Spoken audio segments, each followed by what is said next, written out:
चला, आज आपण आपल्या स्रोतांच्या आधारे फेसबुक मार्केटिंगच्या जगात जरा खोलवर जाऊया. आजकाल बघितलं तर अनेक मार्केटिंग प्लॅटफॉर्म्स दिसतात, म्हणजे व्हॉट्सअप बिझनेस आहे, लिंक्डइन, यूट्यूब, पिंटरेस्ट, इंस्टाग्राम, यादी मोठी आहे नाही का? हो, खूप पर्याय आहेत. पण ह्या सगळ्यात फेसबुकचा वापर अजूनही प्रचंड आहे. तब्बल 90% मार्केटर आजही फेसबुक वापरतात. अगदी. तर आज आपण ह्याच स्रोतांच्या मदतीने समजून घेऊया की फेसबुक मार्केटिंग अजूनही इतकं महत्वाचं काय आहे आणि व्यवसायांना त्याचा नेमका फायदा कसा होतोय. हो, म्हणजे फेसबुकचं व्यावसायिक महत्त्व खूप वाढलंय.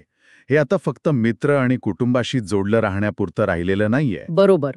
व्यवसायाची ओळख निर्माण करणं असेल, ग्राहकांपर्यंत पोहोचणं किंवा आपल्या उत्पादनांची, सेवांची माहिती लोकांपर्यंत पोहोचवणं, यासाठी हे खूप प्रभावी साधन झालंय.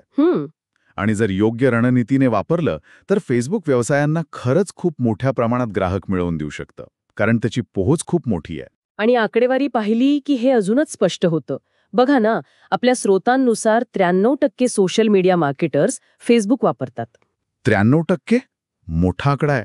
हो, आणि विशेष म्हणजे यापैकी 68% लोकांना त्याबद्दल अजून शिकायची इच्छा आहे आणि 62% लोकांना फेसबुकवरची त्यांची ऍक्टिव्हिटी वाढवायची आहे. म्हणजे फक्त वापरणं नाही, तर त्यात अजून कुशल होण्याची एक प्रकारची धडपड दिसतीये. अगदी. ही जी सतत शिकण्याची आणि सुधारण्याची वृत्ती आहे ना, ती खूप महत्वाची आहे.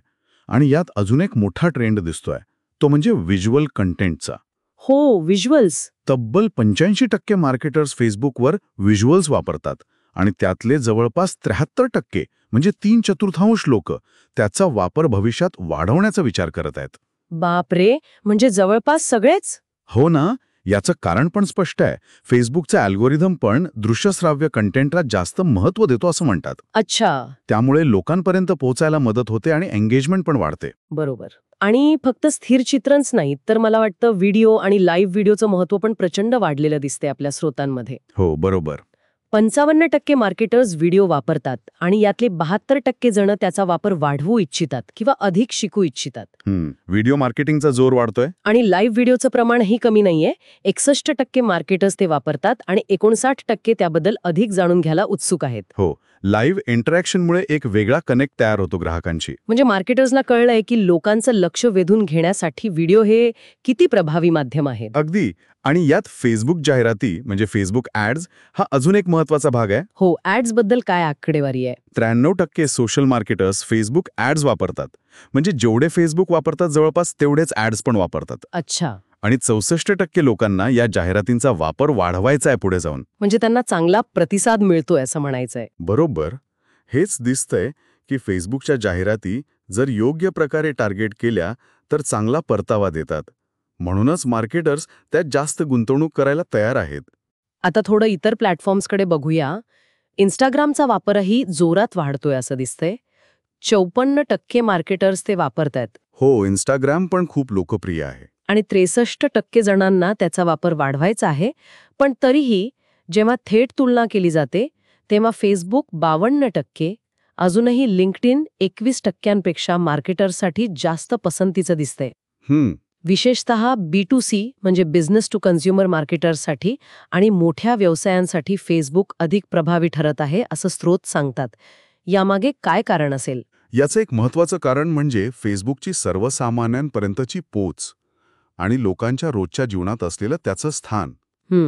ते आहेच. B2C व्यवसायांना थेट ग्राहकांशी जोडलं जाण्याची गरज असते. त्यांच्या आवडीनिवडी समजून घेऊन जाहिरात करण्याची सोय फेसबुक देतं. ते टार्गेटिंग खूप स्पेसिफिक करता येतं. बरोबर. दुसरीकडे लिंक्डइन हे जास्त प्रोफेशनल नेटवर्क आहे. म्हणजे B2B किंवा नोकरी संबंधित गोष्टींसाठी ते जास्त प्रभावी आहे. अच्छा.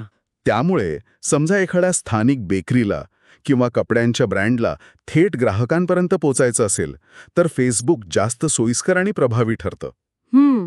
म्हणजे या सगळ्या चर्चेतून एक गोष्ट स्पष्ट होते की फेसबुक मार्केटिंग हे फक्त एक तात्पुरता ट्रेंड नाहीये. नाही, नक्कीच नाही. तर व्यवसायांसाठी, विशेषतः B2C सेगमेंटसाठी हे एक गरजेचं साधन बनलं आहे. व्हिज्युअल कंटेंट, व्हिडिओ, प्रभावी जाहिराती आणि सर्वात महत्त्वाचं म्हणजे सतत नवीन गोष्टी शिकण्याची आणि बदल स्वीकारण्याची तयारी. हो.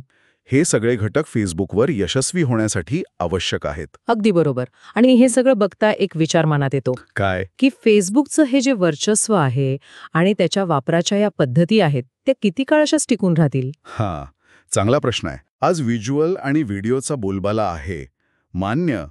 पण यानंतर पुढचा मोठा बदल कोणता असेल, बरोबर. ज्यासाठी मार्केटर्सने आत्तापासूनच तयारी करायला हवी? हा एक विचार करण्यासारखा मुद्दा आहे, नाही का?